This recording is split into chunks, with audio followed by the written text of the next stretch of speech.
ఈరోజు క్రైస్తవం ఎలాంటి గడ్డు పరిస్థితి గుండా వెళ్తుందో 2 సంఘటనలు చెప్తాను. గవర్నమెంట్ టీచర్గా పనిచేస్తున్న అమ్మాయి మన చర్చికి వస్తుంది. ఆ చెల్లికి ఏదో గైనిక్ ప్రాబ్లం వచ్చి హైదరాబాద్లో పేరుగాంచిన డయాగ్నోసిస్ సెంటర్, ఆ సెంటర్కి వెళ్ళింది తన భర్తతో. ఆ హాస్పిటల్లో డాక్టర్ మా ఈ అమ్మాయిని చూసి, అమ్మాయి ఏంటి నుదుట బొట్టు లేదేంటి? నో మేడం, నేను క్రిస్టియన్, బీసీసీ. క్రిస్టియన్ అయితే బొట్టు పెట్టుకోవా? మేడం నా బొట్టు జోలి మీకెందుకు మేడం, నేను ఎందుకు హాస్పిటల్కి వచ్చాను? అనారోగ్యాన్ని బట్టి ట్రీట్మెంట్ చేస్తే చేయండి, లేదంటే వెళ్ళిపోతాను.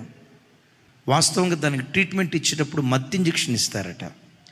మత్తు ఇంజెక్షన్ ఇవ్వకుండా కావాలని, మేడం నొప్పి మేడం, భరించలేకపోతున్నాను మేడం, నేను భరించలేను మేడం అంటే ఆవిడ అందట, మీ యేసు ప్రభు ఉన్నాడుగా, స్మరించుకో. కడుపు అంతా కెలికొదిలి పెడితే వారం రోజులు మంచం మీద నుంచి దిగల. నాకు బాగా సన్నిహితులైన దైవజనులు అజయ్ గారని, వాళ్ళ పాప పూర్తి పెంతుకోస్తు డాక్టరీన్లో పెరిగిన బిడ్డలు.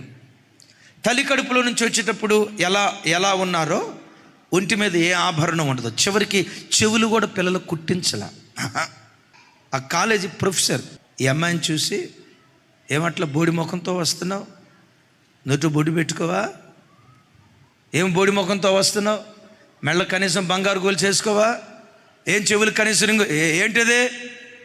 మా డాడీ పాస్టర్ మేడం, నేను అలా చేయను మేడం. మీ డాడీ ఒక్కడే పాస్టరా? ఎంతమంది పాస్టర్ పిల్లలు అట్లా లేరు, నువ్వు ఇట్లా రావద్దు. తండ్రికి చెప్పింది, రే ఒకవేళ ఆ కాలేజీలో నుంచి నేను తీసేసినా పర్వాలేదు, కానీ రాజీ లేని జీవితం ప్రభు కొరకు జీవించు. మేడం నన్నేమనుకోవద్దు, దయతో క్షమించండి. మా నాన్న నన్ను ఇలా పెంచాడు. సంవత్సరం పాటు టార్చర్ అంట, టార్చర్.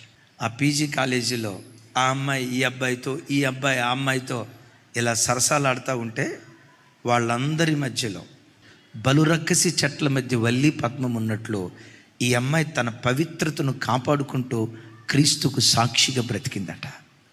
అదే ప్రొఫెసర్ సెకండ్ ఇయర్ క్లాస్ చెప్తూ ఆడపిల్లలంటే అదిగో అజయ్ పాస్టర్ గారి కూతురుందే, ఆ అమ్మాయిలాగా బ్రతకాలి, ఆ అమ్మాయిలాగా బ్రతకాలి. దైవజనమా, విరోధుల నోరు ఎలా మూయించాలో తెలుసా? నీ సత్ప్రవర్తన ద్వారానే మూయించాలి. నీ సత్ప్రవర్తన ద్వారా ఏ వ్యక్తి నిన్ను దూషించాడో ఆ దూషించిన వాడే ప్రశంసించేటట్లుగా క్రీస్తు సత్ప్రవర్తన ఆ స్థలాల్లో మనం కనపరచుదుం గాక.